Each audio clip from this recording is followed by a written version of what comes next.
will certainly emerge even for India. It's inevitable. Of course, but Vishal is much better placed than me to talk. I mean, India is very keen on, preserving this legacy of the. Welcome to the third episode of Correspondence. We're going to be speaking on Afghanistan today. We have with us two very distinguished guests. Frederick Bobin, am I getting it correct? The last Frederick Bobin. Bobin, I'm sorry. For that, he's the Le Monde South Asia correspondent. He travels to Afghanistan a lot and reports from there. And on my left, we have Vishal Chandra. He's an IDSA fellow. Again, researches and writes on Afghanistan. Frederick, to begin with, what will be the ramifications of the US-NATO withdrawal post-2014? Are there going to be any sort of military footprint still left? Yes, of course. I think the Afghan government already announced that some military bases will stay. American military bases will stay in Afghanistan. So the pullout is one thing. The military footprint is another thing. Of course, those remaining troops will not stage the same kind of war that used to be the case up till now. It would be less maybe counterinsurgency and much more counterterrorism. What obsesses the US is, of course, the likelihood or the possibility that somehow some new form of Al-Qaeda could take roots in Afghanistan post-2014. So that has to be prevented. Okay, but in terms of the nature of these footprints that would be left behind, you mentioned counter-terrorism, but could you expand and elaborate a little more? What would these forces be doing? It will not be officially combat troops. I mean, the war is over officially. As far as US is concerned. So these troops will be posted, to assist Afghan troops. So it will be an Afghan-led war. As long as it lasts.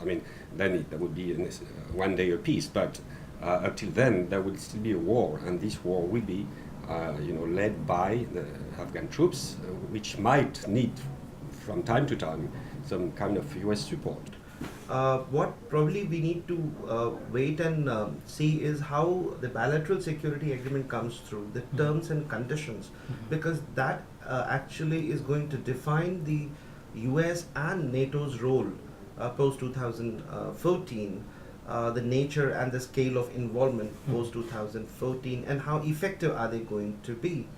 American and the Afghan government forces, the Afghan army, they could be again struggling to control the urban areas, the key highways, the way the Red Army was struggling, along with Najibullah's army in late 1980s. But again, this whole issue of, drone strikes, this is an added feature, and the Obama administration has been relying on, it's part of a key component of his counterterrorism strategy, but then it has been questioned within the United States.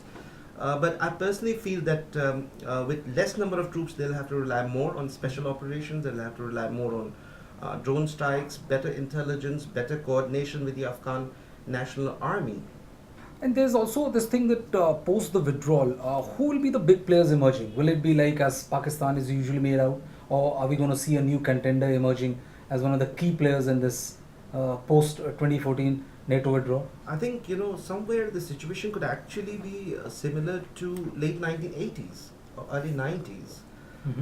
Much would depend on how elections take place in 2014, the kind of leadership that emerges after 2000, the composition of the new government, how the next president or the next leader is going to put his government together, the kind of people who would be participating in the government, the kind of people who would be left out of the the new political structure. That would be defining the politics the internal politics of Afghanistan after 2014.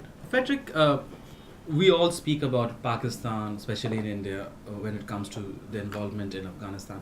What about China? The Chinese premier at the moment, I think, is in Pakistan, and there's some agreements signed and all.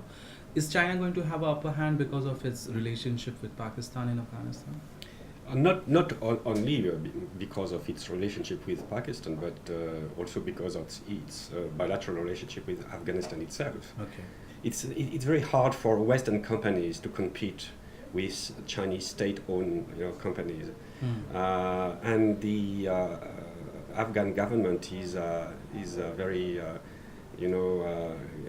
impatient to get cash very quickly, and the Chinese provide cash very quickly through those contracts. But in terms of the relationship between the Afghan elite, in terms of the political class, and the Chinese, what is the relationship between these two? Very, very recent relationship. It's not a long history of relationship. It's not as, with Pakistan or India or the NATO countries. So this relationship is very recent, but it doesn't matter that much. I mean, what is important for the government is to survive, and they need to get some financial, found somewhere, and China is providing that very quickly. So now that's at the economic and financial level. Does it mean that China will also play a more political role?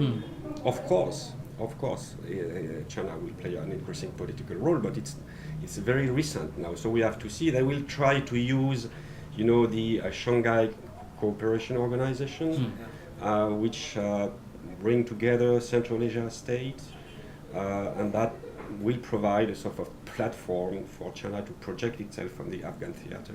Well, will we see also an increased military cooperation between China, Pakistan to have a very sizable role post 2014? Yeah, so 2014 is it going to be India and US at one side and like China there is and also Pakistan? talks of Indo-China, Russia forming a bloc kind of thing. Yeah. I don't think that the Chinese interest in Afghanistan necessarily coincide with the Pakistani interest, because China has a broader perspective, it's a Central Asia perspective, which is not necessarily the Pakistani outlook. So we must not make the mistake to translate mechanically this duo, Sino-Pakistani relationship on the Afghan theater. It's Chinese have their own interest, and that's getting some mining resources, which is very important. Integrating Afghanistan with Central Asia, and that's the key point. I mean, that's the key. That will be the card that China will play.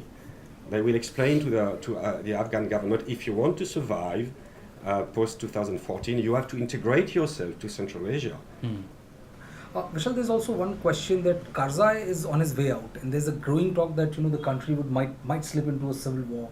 Who do you think are the major players within Afghanistan, and what kind of role do you envisage for Taliban post 2014, post the elections? Very difficult to comment on that at the moment because the picture still isn't very clear, and the Afghan politics is very unpredictable.